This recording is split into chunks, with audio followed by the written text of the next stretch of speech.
Hello everyone, welcome back to my channel. Today we're going to discuss a very interesting topic where it deals with how to read the data from the web and actually analyze the data. Well, what do I mean by that? Well, let's take a look at it. Before I start, if you're not familiar with my channel and not familiar with my videos, I would really humbly request that you go and look at some of the tutorials that I have that deals with a range from Python to C# to JavaScript to Java, SQL, and all kinds of other stuff. Please do subscribe and do like my videos, and also click the bell icon so that you can get notified of any new and subsequent videos. Anyway, so let's get to the problem. Let's say a real world issue. So there is actually a policy that was done regarding transgender in Virginia, and initially I think the administration asked for public comments, which is interesting idea. So people made all kinds of comments, right? And as you can see, there is almost 71,298 of them. Now the question is, of course, someone can sit there and read each and every comment and try to answer it, or how do I use the computer science and technologies to understand the greater sentiment of each of these individual and their valuable information that they put on the web. They spend a lot of time typing this. So one way to do it would be to, of course, grab every comment and run it through some kind of AI model and try to understand the sentiment and see how many of them are positive, how many of them are negative, to get a sense of the percentage. So that's what we're going to do actually. Exactly, that's the topic that we're going to discuss. All right, so the first thing first, if you look at it, there is actually about 1,426 pages of comments, and each of the page contains 50 comments, right? Well, right off the bat, that's a lot of them. Of course, you could definitely go and scrap each of those pages. That's going to take a lot of time, not to say that even though no matter which way you do it, it's going to take some time. But at least you could think about, okay, what are the alternate ways? The alternate ways is, of course, since this is a public forum and this is fiable as far as I understand, so with the Freedom of Information Act, you can literally go to the administration and ask for this data. But I'm not sure what's going to happen. So that's one way. Well, I'm sure there are rules where they're supposed to answer your Freedom of Information Act request in a timely fashion. But at the same time, if it takes more than certain number of hours to answer or get that, they can legally charge you. I think there's some kind of law around it. I'm not a FOIA expert, but at least I know that much. So that's one way that you can try to get the data and then work on it. But again, if you're like me, a developer, not patient enough, and I don't have that kind of time, I'm not really sure how long that's going to take. So I'm just going to go ahead, and I have the information out on the web page. I'll just go get it somehow. Okay. So that brings the next topic. How do I do it? Well, one way is definitely you could do request response, try to capture the URL and try to engineer every page and try to get the page and then scrap it. Sure, that's one way. And that's probably a topic of discussion on another day. But what I'm going to do, or what I would suggest, is probably try to find out what is the largest number of comments that you can have on a page. That will help you to minimize the number of pages. So I did some thinking around, and I found out that I think I could put 3,000 per page, and it allows me that much. So that's the first thing you want to do, right? And voila, right away it changes it back to only 24 pages. That's more manageable. So you can one way is, of course, you can go each of the pages and try to scrap them, right? And let me see if I could do 4,000. And no, I can't do 4,000. As I said, I did some, checking.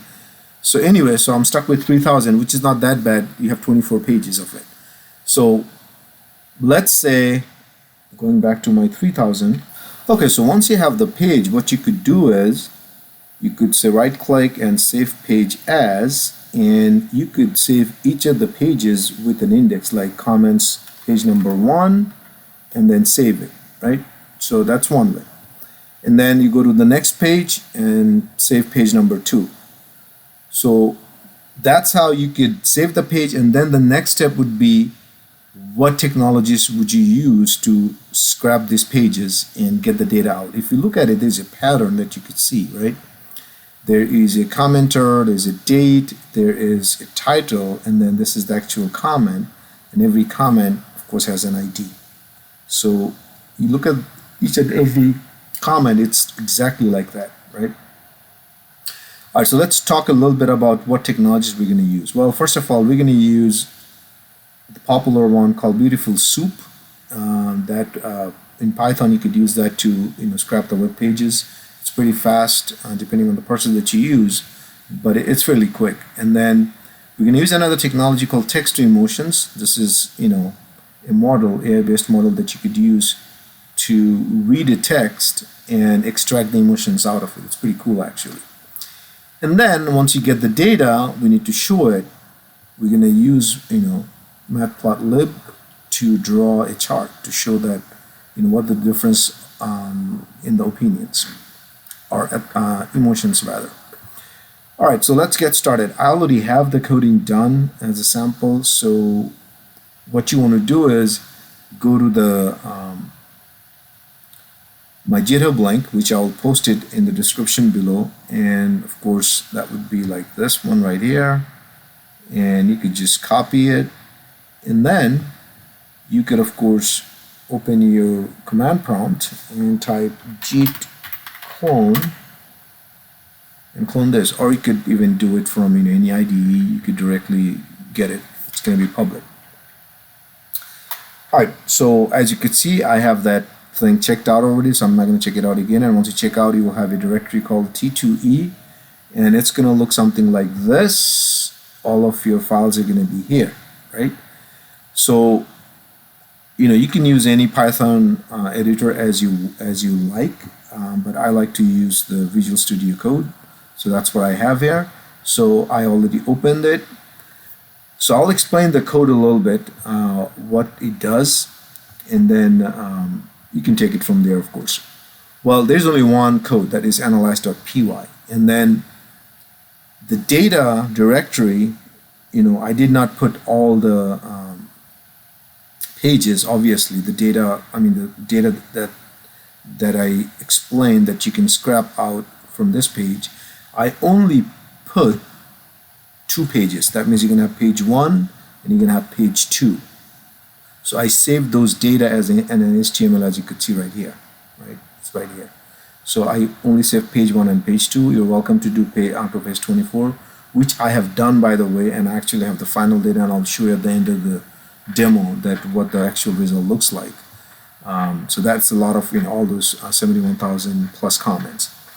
But anyway, so this is just the data. As you could see that every page is an HTML, and let's get a little bit deeper into it. So if we go through the HTML as I was showing you out on the page, it's got a pattern. It has a commenter, it has a date, it has a title, it has a comment, and it has an ID. So if you look at the HTML itself, you would see something like this. So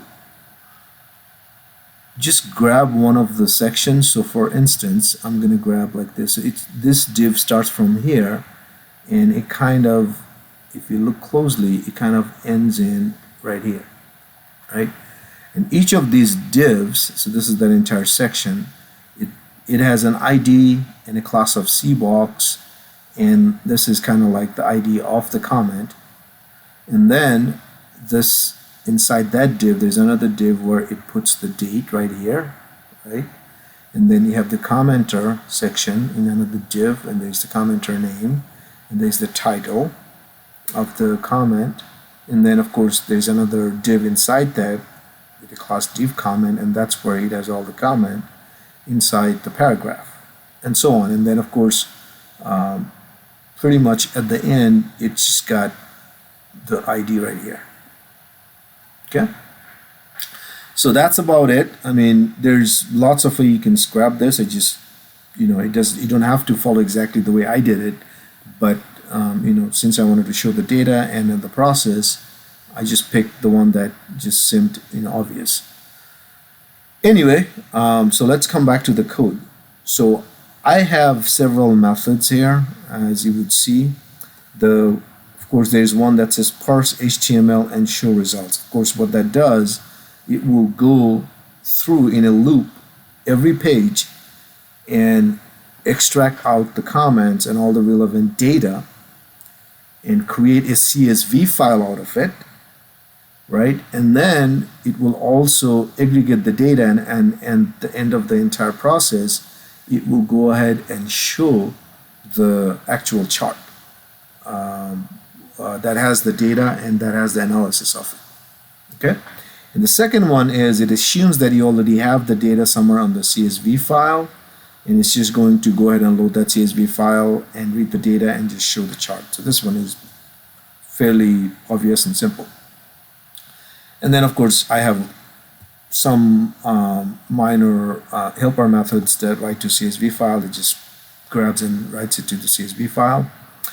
And then there is, actually I really don't need this line of code right here, so I can get rid of that because I already have it defined right here. Okay. Anyway, and then I have a show pie chart as just as a helper method to just show. And each of my code is commented out pretty extensively, so it should be easy to follow once you look at the code.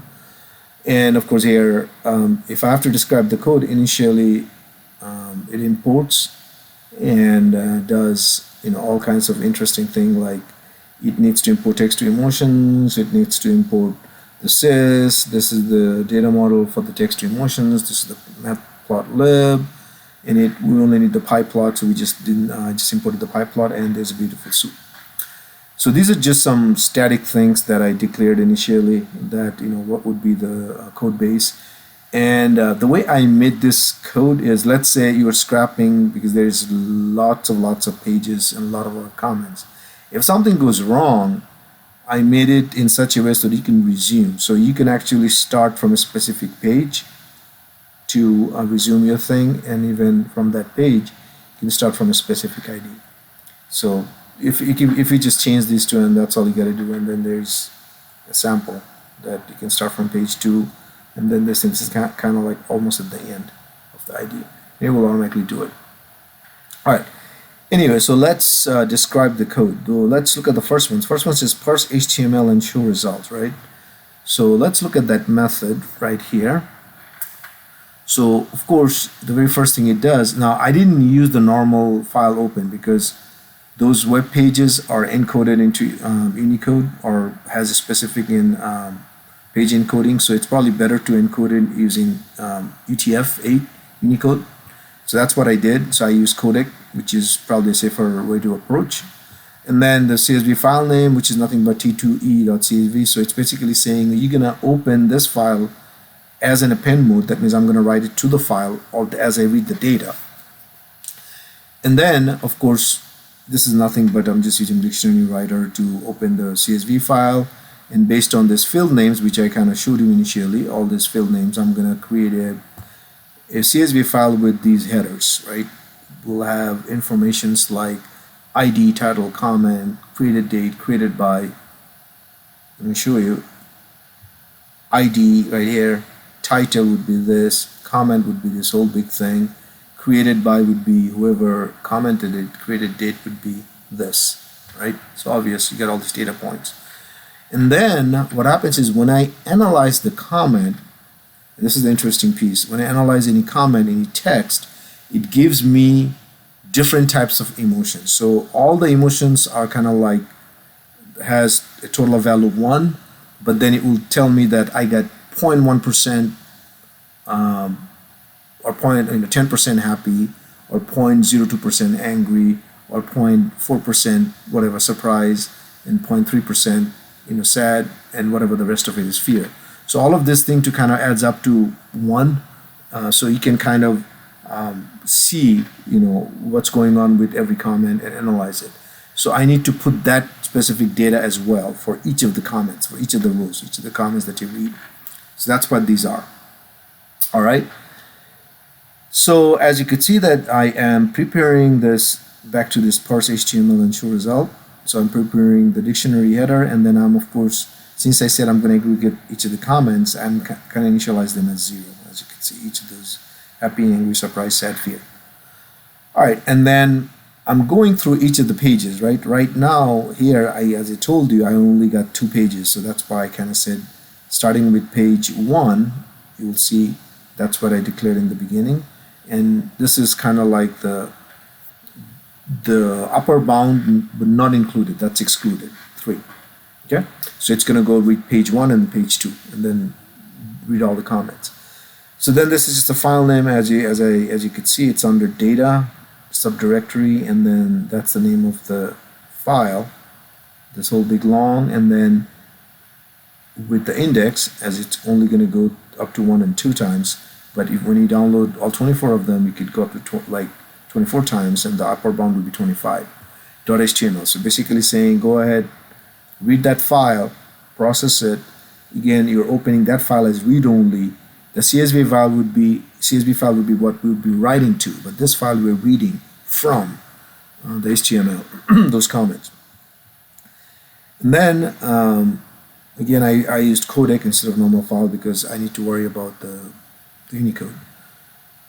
And then I started my beautiful soup. It's reading, it's sticking the entire the file pointer inside that beautiful soup, and I'm using HTML Parser. That's supposed to be faster. And then all I'm doing is, if you remember, I showed you the different tags. And one of the interesting tag was for the comment, if you recall, that it was this right here, CBox. So every comment main div is a CBox. So that's what I'm basically saying. I'm saying, go ahead, find me all the classes that says equals to CBox, and then loop through it, right? So each of them would be representing a comment, and then again, doing my normal thing, extracting the ID. This is how you can kind of like get the skip the first 4 characters and then read the rest. So what's happening here is it's literally reading this ID, it's skipping this CBox, and then reading the ID. That's all. And then moving on, and then it's here. This is where it does the magic of resuming. So you're basically saying, hey, if the ID is greater than whatever the ID is specifying, so if you put 1, it's just going to do all of them. Then keep doing the rest of it. So here I'm extracting the rest of it, right? I'm extracting the comment, I'm extracting the title, and then in the comment itself, there's several flavor of it. Since I have done this several times, I kind of found out there is a paragraph. Inside paragraph, there could be an image. If it's an image, it's hard to read an image. You can just kind of get the text to emotions from the title itself. And then of course, some comments could be not only paragraph, they could start with a bulleted list. So that's what I'm checking as well. And taking the bulleted list, turning into kind of like plain text, and then so that I put that into a comment variable so that I can analyze it. And then if I can't find any one of them and the comment is empty or nothing, then I can just use the title as the comment. Right? That also works. Then extracting the created date, extracting the created by, which is as I showed you that it's somewhere in the content right here. If you look at it right here. So here's the commenter, and here's the comment, and then of course here's the title right here. Okay, moving on to the code again. So once you have all of these things, scrap each of those fields, which is, again, we got the ID, we got the created by, who did it, title, comment, and the date. Right? So we got all that extracted, and then the next thing is, see, I'm using the text to emotions, that specific technology to get emotion, and I'm passing the comment. And the data that it returns, it actually returns a dictionary where it puts the different percentages of, it analyzes the comment and extracts different percentages, how many percent are happy, angry, surprised, sad, fear. So I'm also getting those data. And then all I'm doing is all of that data that I extracted using ID, title, comment, created data, and all this data point, I'm sticking it into the CSV file. That's what this method does. It's pretty simple. And then here I'm just aggregating each of those data, since at the end of this whole process I need to show the chart, right? That's what this is. And then when everything is said and done, I'm actually putting the total right here, right? And the total is nothing but the last, this is going to be the last row on that CSV file. And then it just has that aggregated data. And then when all said and done, I'm just using this method to show the pie chart. And I'm passing all of these aggregate data. And it just shows the pie chart. It's pretty simple, right? And then the other method that, you don't have to use both of them at the same time. You can use one or the other. Once you parse once, you will have the CSV file, then you can run the other one all the time. So anyway, the load CSV and show results is very simple. All it does is it goes and loads the CSV file that assumes you already have that, the data, right? And then it loads it into a dictionary reader, using a dictionary reader, and it loads it into a variable, and then it goes through each of them. And it doesn't have to aggregate the data or anything like that, because as you know, the last row on that entire CSV is supposed to be a total. So it basically just says, hey, when you reach the total, the last one, and that's where you can actually print the data just to show me what you have, which again, you don't have to. I'm just going to comment this out. But then you take each of those data and then pass it into your show pie chart, which turn it into a float, because by default when it reads it as a string. So it turns into a float and then passes into the pie chart, and the pie chart does nothing but creates the plot, puts all of these information, the data point and the field names. And here field names, you could see that the field names, I have everything in here, but we don't really need everything, right? We only need these headers, right? That's why you will see that it says give me everything after 5, so that you can say that you can kind of get a subset of the array. So 1, 2, 3, 4, 5, it skips all of these and then only gives you this, and that's exactly what you want to see on your pie chart.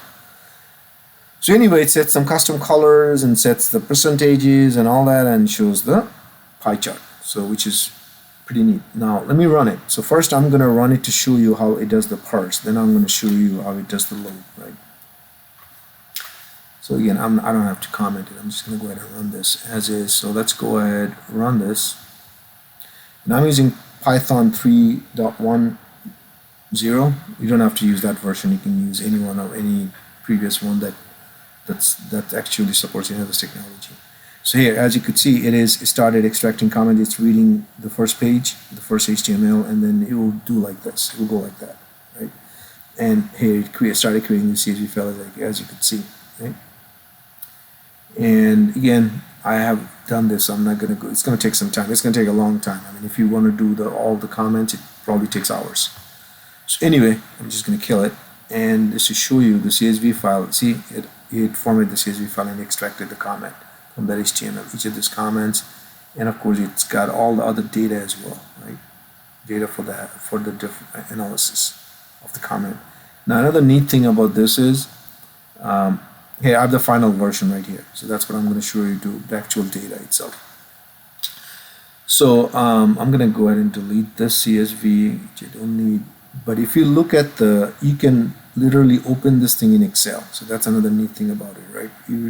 So that's why you're creating a CSV. So you can open it in Excel, do whatever you want with it, analyze it there as well. All right. So that's that. Now what I'm going to do is I'm going to go ahead and comment this method out, and I'm going to say load CSV and show results. So just to show you the final result, how it looks, the pie chart and everything. So the file name is t2e_final. So I'm just going to go ahead and change my file name right here.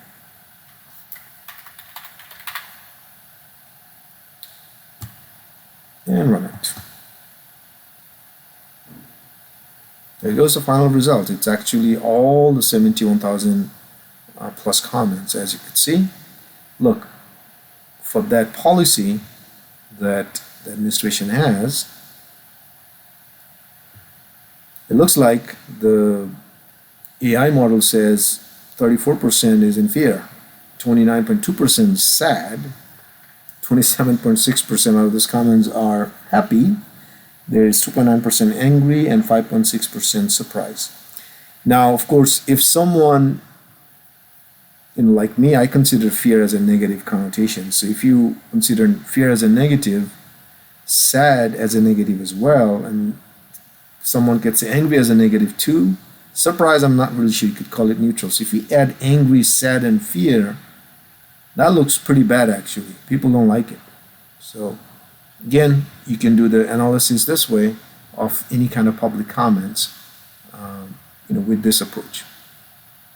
Now, if this video has created any kind of opportunity for you, or also you learned something out of this, please do subscribe my channel, and also hit the like button, and also hit the bell icon, and do let me know what are the things that you wanted to see. And again, Python is not the only way to do this. You can also do the similar thing with Java. Java also has technologies like this that you could use. Anyway, that's it for today. Take care. Bye now.